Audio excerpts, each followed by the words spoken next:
lo reconocen inmediatamente, ¿cierto?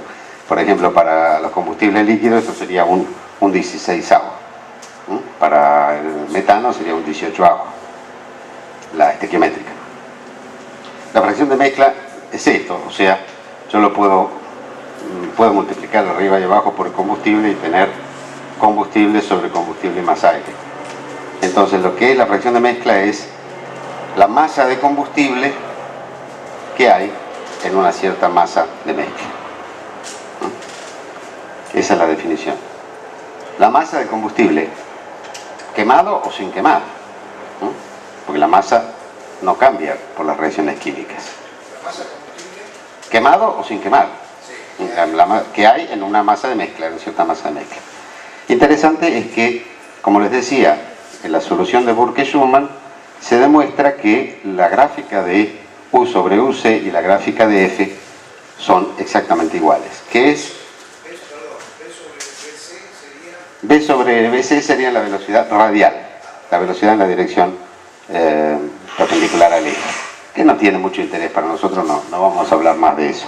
Esta es la que nos interesa.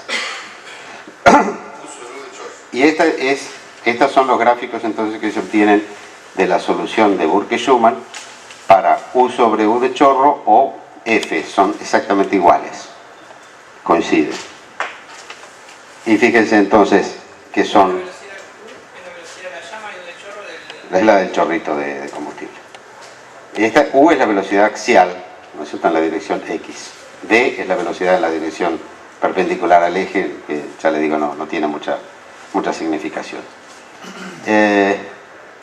Fíjense que las curvas de valor constante de esto, de U sobre U0 o de F, son curvas cerradas, así que tienen la forma de la llamita, y van aumentando desde afuera hacia adentro.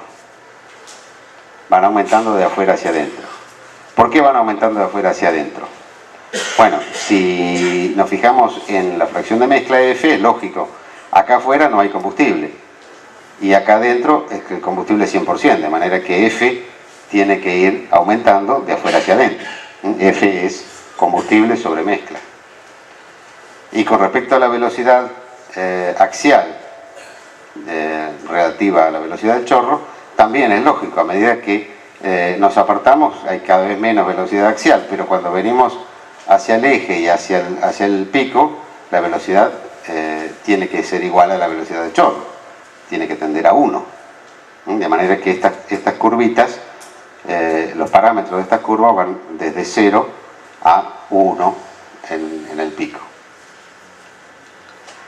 Y estas curvas, que les repito, son para flujos no reactivos. Estamos hablando de un gas que descarga en aire quieto o a muy baja velocidad.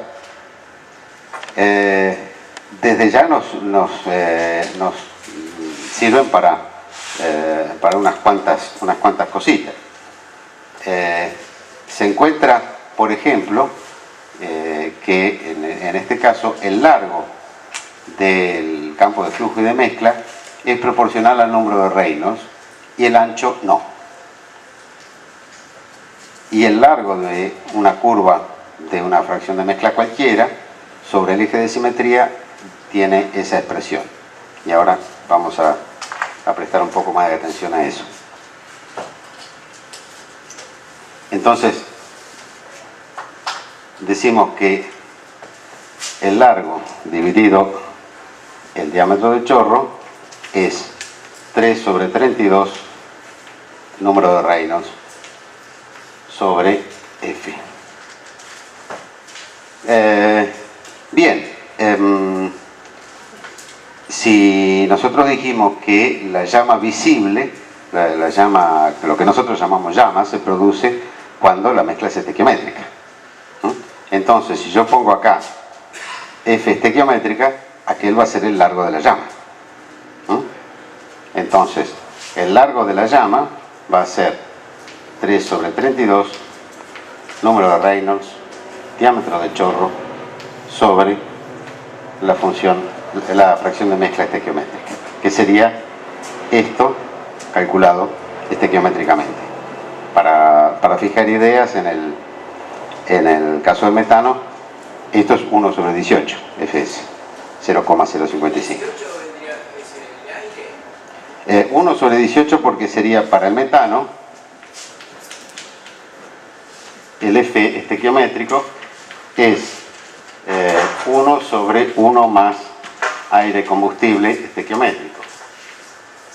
Y la reacción aire combustible estequiométrico para el metano es 17. Claro, es 1 sobre 1 más 17. 17 a 1 es la relación correcta para el metano, ¿no es cierto? Entonces 1 sobre 18. Para la nafta sería 1 en 16. Pues la relación correcta es 1 en 15 de aire combustible, pero estamos hablando acá mezcla combustible, entonces hay que agregarle 1.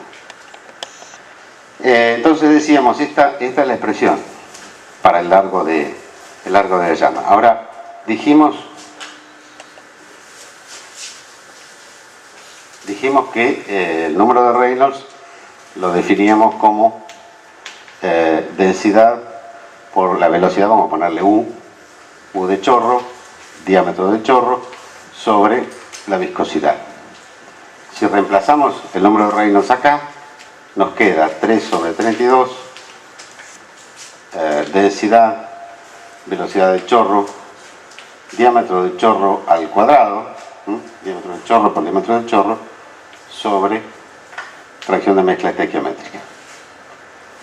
Y acá tenemos una expresión interesante, ρ por U por diámetro al cuadrado. Si el tubito es un tubito redondo, la superficie del tubito es pi radio al cuadrado, o pi por diámetro al cuadrado sobre 4.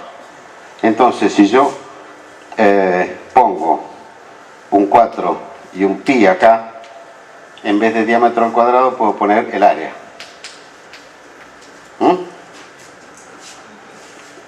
Si el área...